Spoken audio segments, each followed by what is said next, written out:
It is within the services subsector that we are talking about creative and entertainment industry. We are talking about financing transportation, whether it is by air, by road, or by sea. And we are also thinking of, we're not just thinking, we are financing hotels. So these are the 4 sectors that we have. And we do these 4 sectors very carefully.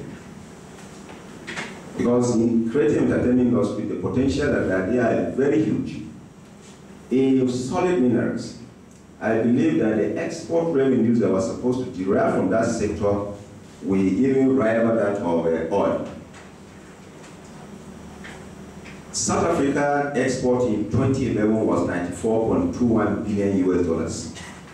60% of that export revenue came from their mining.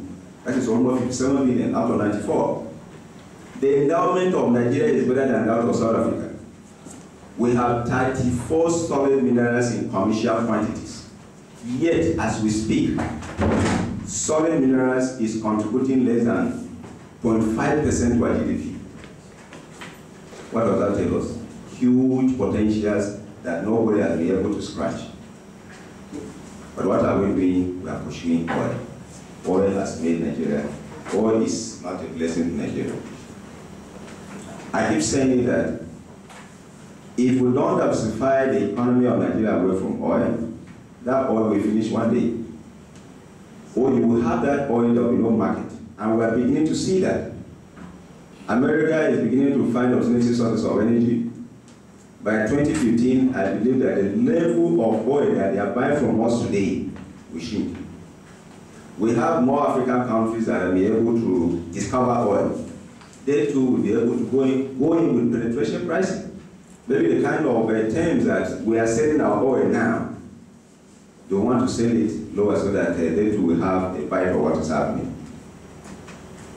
But our transformation was well received by our shareholders.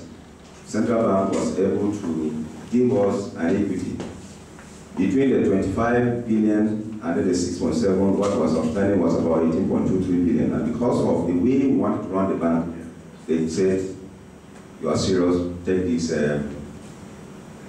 this money." Again, Exim was a loss-making institution. In fact, in 2009, when I got in there, looking at the quality of the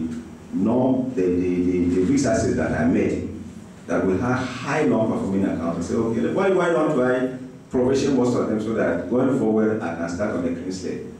On the basis of that, we were able to make a loss of 5.6 billion as of 2009.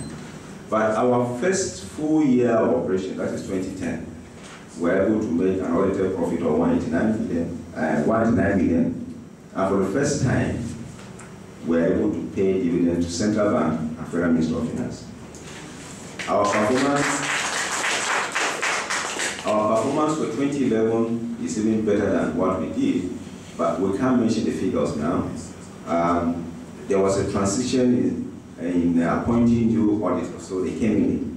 The accounts are now before Central Bank for final approval.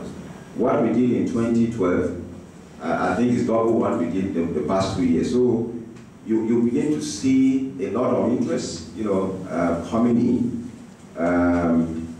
We are the Trade Policy Bank of Nigeria, a country that has 170 million people, a country that should have the leading economy.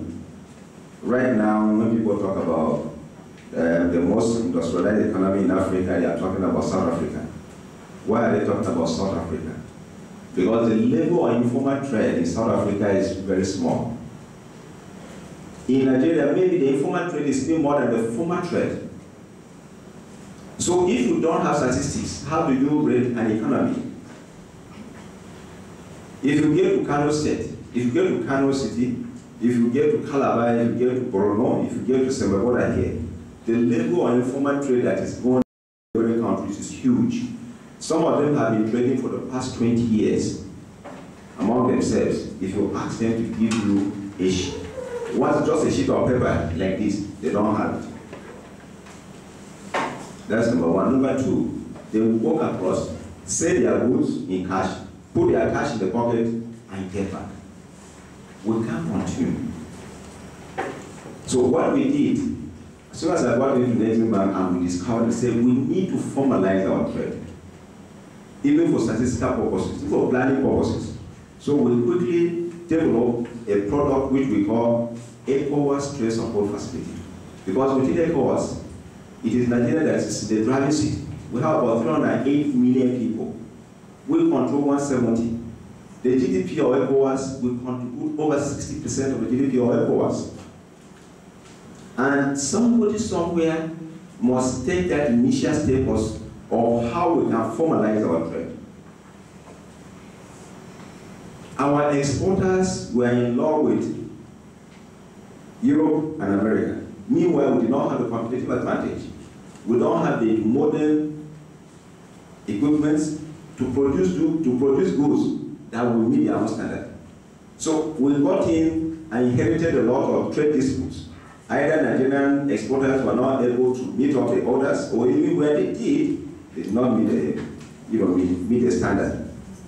And for you to pull Nigerians, tell them that, look, I don't want you to export to Europe. You must give Nigerians a sweetener. So we needed to give Nigerians a sweetener, create a facility within the ECOWAS sub-region. Because while we were run away from the West African sub-region, all other economies were coming in.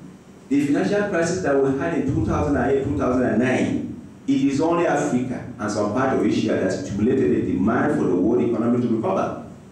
There's no demand in Europe, there's no demand in America. So all of them were running here. Meanwhile, we wanted to take our goods there, where there's no demand. So I said, no, it shouldn't happen like that way. And again, the Exim banks in the industrialized countries, how they have been able to evolve over the years, has been that they segregated their market into two. You have your original market, which they call their traditional market, and then any market outside their traditional market is a non-traditional market.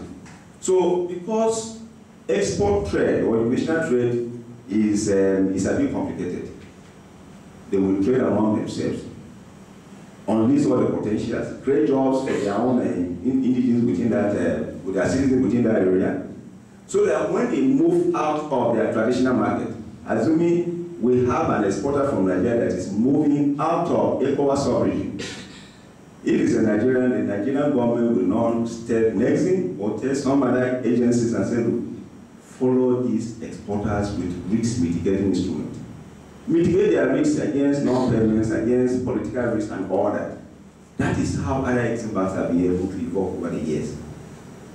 We not jump to a non-traditional market where we did not have any competencies. So we needed to reverse that.